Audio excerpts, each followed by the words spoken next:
সবাইকে বলে দিই, একবার বলি না, প্রচুর ভক্ত হয়েছে আজকে মঙ্গলবার, কেউ প্রণাম করো না। ঠিক আছে, চারটের সময় গাছ থেকে দুপুরবেলা হাইট থেকে আজকে কি কোথায় মায়ের পুজো,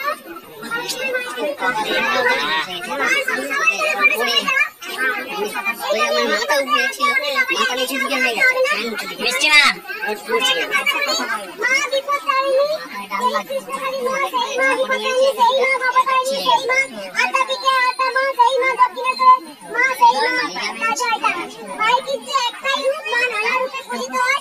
তাই মায়ের কাছে সবাই বলে যাও, তোমরা সবাই বলবে মা বিপদ থেকে যেন রক্ষা করো। আমি বলছি সবার জন্য প্রার্থনা করছি, মায়ের কাছে প্রে করছি, মা আজকে বিপদ তারিণী, মা সবাইকে যেন বিপদ থেকে তুমি যেন রক্ষা করো। একবার সবাই জয় জয় কৃষ্ণ কালী মায়ের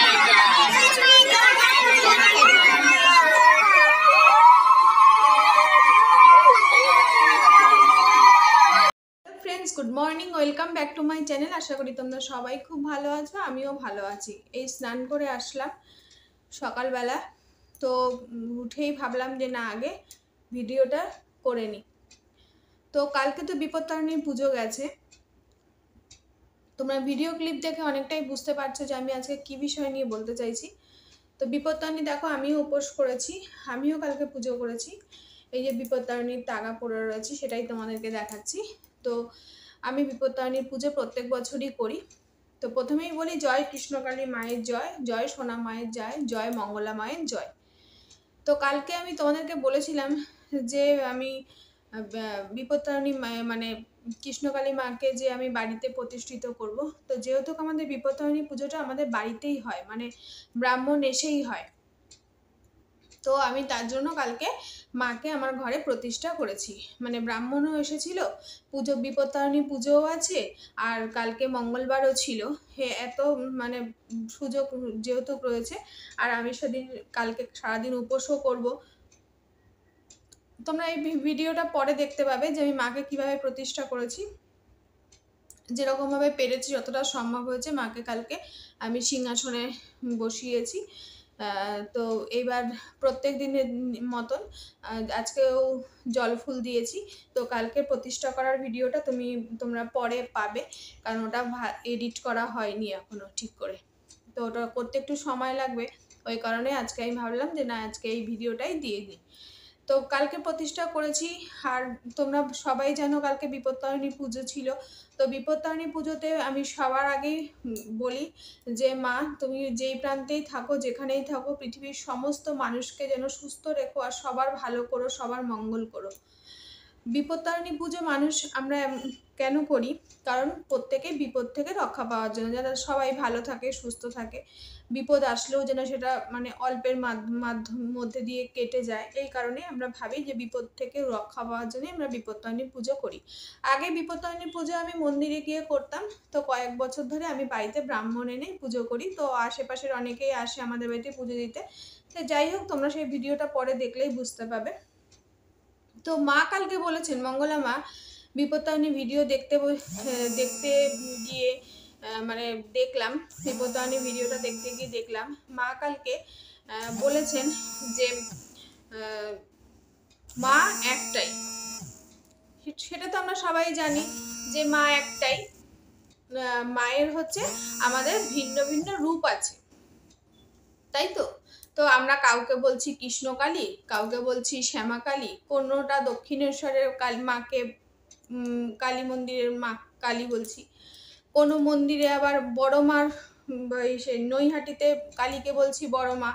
তো এইরকমই মানে এক একটা মন্দিরে এক মা তো একজনই, কিন্তু তার রূপ মানে রূপ হচ্ছে, আর আমরা তাকে ডাকি হচ্ছে এক এক নামে, তাই তো। তার মানে একটাই মা, তার ভিন্ন ভিন্ন রূপ আর ভিন্ন ভিন্ন নাম। তো আমার কালকে শুনে, মঙ্গলা মায়ের মুখে কথাটা শুনে খুবই ভালো লেগেছে যে বিপত্তারিণী পুজো কালকে অনেকেই ওখানে গেছে, প্রচুর ভিড় হয়েছে, প্রচুর ভিড় হয়েছে।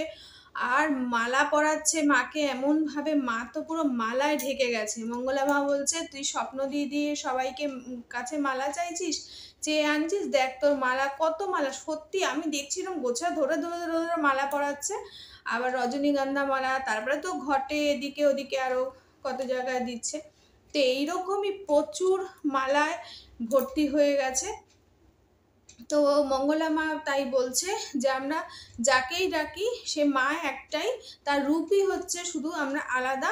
আর তাই আমরা সেই জন্যই আমরা মাকে আমরা আমরা দেখিও আমরা অনেক, যেমন কৃষ্ণকালী বললে তার রংটা কৃষ্ণের মানে যে আর কি কি কালারটা আছে যেন আকাশি আকাশি, ওইটাকে বলে কৃষ্ণকালী। তা এরকমই শ্যামা কালী হচ্ছে মনে হয় কালো, এরকমই। তাহলে রূপ আর নাম পরিবর্তন হয়েছে আমাদের মধ্যে, মানে আমরা ডাকি আর রূপ আর নামের পরিবর্তন করি আমরা, কিন্তু মা কিন্তু একটাই, তাই না? তো মঙ্গলা মাও সেটাই বললেন, মানে মন্দিরে ঢুকতে ঢুকতে, যে মা হচ্ছে একটাই, আর আমাদের রূপ আর আমাদের মানে আমরা ডাকি হচ্ছে অনেক নামে, কিন্তু যে যে প্রান্ত থেকে ডাকো সবাই মায়ের নামে স্মরণ করো, মায়ের মন্ত্র একটাই, তাই তো? এটাই আমরা জেনে আসছি। আর একটা কথা, মঙ্গলা মা যখন মন্দিরে ঢোকে, আমি দেখেছি অনেক প্রত্যেকটা ভিডিওতেই আমি দেখি সব ভক্তরা কি করে, যে মাকে প্রণাম করার জন্য ব্যস্ত হয়ে পড়ে, স্বাভাবিক, যেটা আর কি মানুষ করতে চায়। আর আমি হলেও হয়তো তাকে সামনে দেখলে প্রণাম করতাম, যদিও জানি না কবে সেই সুযোগ হবে। তবে এতদিনের স্বপ্ন আমার পূরণ হয়েছে যে মাকে ঘরে আমি প্রতিষ্ঠা করতে পেরেছি, সেটা আমি তোমাদেরকে ভিডিওতে দেখাবো। এমনকি আজ নেক্সট ভিডিওতে, আজকে যেহেতু আমি মানে চলে এসেছি মন্দিরের থেকে, এক্ষুনি মাকে আমি স্নান করে জল ফুল দিয়ে তারপরে আমি আসলাম। তো নেক্সট ভিডিওতে দেখাবো তোমাদের সিংহাসনে কোথায় বসিয়েছি মাকে। তো ঠিক আছে। তো আমি সেভাবে না, মানে আমি আর কি কোনো ফ্রেমের মধ্যে না, একটা যে মোটামুটিভাবে রেখেছি, তোমাদেরকে দেখাবো, শেয়ার করব। যাই হোক, যেই প্রসঙ্গ বলছিলাম, যে যখনই মঙ্গলা মা মন্দিরের মধ্যে ঢুকতে যায় তখনই ভক্তরা তাকে প্রণাম করার জন্য উপচে পড়ে। তো সেটা কেন? তো মঙ্গলা মা কেন বারণ করে? দেখো, এটা নিয়ে অনেক তাকে কটু কথা শুনতে হয়েছে, তাই কারণেই সে বারণ করে। কারণ কি, সে সবসময় ভক্তদেরকে বলে, দেখো আমরাও তো বলি অনেক সময়, এই ভগবানের বড়রা দেখবে বলে, যখন যদি কাউকে নমস্কার করা হয় বলে যে ভগবানের সামনে কাউকে আমাকে মানে নমস্কার করতে হবে না, এটা আমরা বলি না? তো সেই স্বার্থে না মঙ্গলা মা বলতে চেয়েছে, দেখো এটা তাও কিন্তু মানুষ ভগবানকে প্রণাম করে তারপরে আবার বড়দেরকে প্রণাম করি, তার সামনেই আবার করা যায়, কিন্তু মঙ্গলা মা বলছে যে না, আমাকে কেউ প্রণাম করো না।